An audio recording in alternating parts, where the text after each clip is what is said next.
যোৱাকালি কাশ্মীৰত 28 জনতকৈও অধিক ভাৰতীয় পৰ্যটকক পাকিস্তানৰ উগ্ৰপন্থীয়ে বাছি বাছি হত্যা কৰিছে আৰু বাছি বাছি হত্যা কৰোঁতে উগ্ৰপন্থীয়ে এটা কথাই সুধিছে, আপুনি হিন্দু হয়নে নহয় বুলি সুধিছে আৰু যোনে হিন্দু হয় বুলি কৈছে তাকে গুলি মাৰি যোৱাকালি মাৰি পেলাইছে। আজিৰ তাৰিখত খুব এইটো ভয়ানক এটা কাণ্ড ঘটিব। আমি প্ৰত্যেকটো ভাৰতীয় নাগৰিকে ইয়াক জোৰদাৰ প্ৰতিবাদ কৰিব লাগে আৰু ভৱিষ্যতে আৰু এবাৰ এনেকৈ হিন্দু বুলি বাছি বাছি হত্যা কৰিব নোৱাৰাকে ভাৰতৰ প্ৰধানমন্ত্ৰীক আমি আহ্বান জনাইছো যে পাকিস্তানৰ উগ্ৰপন্থীক শেষ কৰি পেলাব চিধা কথা একদম চাফা কৰি দিব।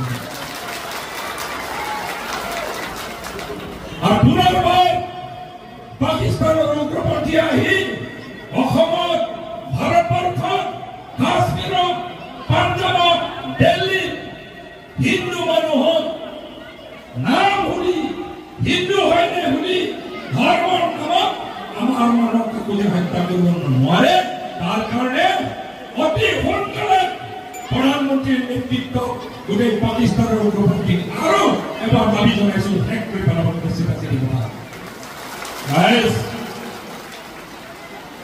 প্ৰধানমন্ত্ৰীক আমি জোৰ দিওঁ, আজিৰ এই বিপদৰ সময়ত, এই দুৰ্যোগৰ সময়ত প্ৰধানমন্ত্ৰীক জোৰ দিয়াৰ কাৰণে, সাহস দিয়াৰ কাৰণে ভাৰত মাতাৰ আমি সন্তান, সব ভাৰত মাতাৰ সন্তানে আমি একলগ হৈ ভাৰত মাতা কি জয় বুলি মূল্যবান আৰু একবাৰ চিঞৰিব। ভাৰত মাতাকে দুইটা হাত দুইটা হাত দুৰ্বল হ'ব। ভাৰত মাতাকে, ভাৰত মাতাকে, ভাৰত মাতাকে। ধন্যবাদ। ভাৰত মাতাৰ চকু পাতি ওলাইছে এনেকে তোমাৰিব নাপায়। মানুহে ফুৰিব গৈছিলে, আজি 2 বছৰ আগত দিয়া হৈ মানুহ ফুৰিব গৈছিলে। ইমান বিহংগভাৱে, অমানৱীয়ভাৱে পাকিস্তানৰ উগ্ৰপন্থী যেনেকে আমাক আঘাত কৰিছে, মই ভাবো আজিৰ তাৰিখত ভাৰতীয় নাগৰিক সবেই ভাৰত মাতা সন্তানে এক হৈ থকাটো দৰকাৰ।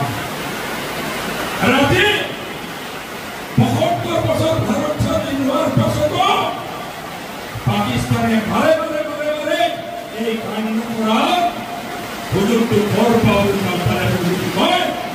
এই কংগ্ৰেছৰ লুঙ্গি আৰু টুপিৰ ৰাজনীতিয়ে ভাৰতক শেষ কৰি পেলাব, পাকিস্তানক মজবুত কৰি পেলাইছে। দুখৰ কথা, এই পাকিস্তান যিটো পাকিস্তানে উগ্ৰপন্থী সৃষ্টি কৰি ভাৰতৰ নাগৰিকক জাত লৈ ধৰ্মক লৈ হত্যা কৰি আছে, সেই সময়ত অসমৰ এজন সাংসদ, কংগ্ৰেছৰ সাংসদ অসমৰ এজন সাংসদে লুকাই লুকাই লুকাই লুকাই পাকিস্তান ঘূৰিব যায়। সেই পাকিস্তানী উগ্ৰপন্থী পাকিস্তান ৰাষ্ট্ৰৰ লগত এই কংগ্ৰেছী সাংসদসকলে ষড়যন্ত্ৰ কৰি এই উগ্ৰপন্থীক চালামতি কৰাব আজি বন্ধ কৰিব লাগিব। আমি প্ৰতিবাদ জনাইছো। এক প্ৰকাৰ চাবলৈ গ'লে আৰু আমি বিশ্বাস কৰোঁ ভাৰতক যদি নিৰাপত্তা দিব লাগে, এই উগ্ৰবাদৰ পৰা, পাকিস্তানৰ উগ্ৰবাদৰ পৰা নিৰাপত্তা দিব লাগে, কংগ্ৰেছ আজি নোৱাৰে। লুঙ্গি আৰু টুপিৰ ৰাজনীতি কৰা কংগ্ৰেছে নোৱাৰে। দুখাবলৈ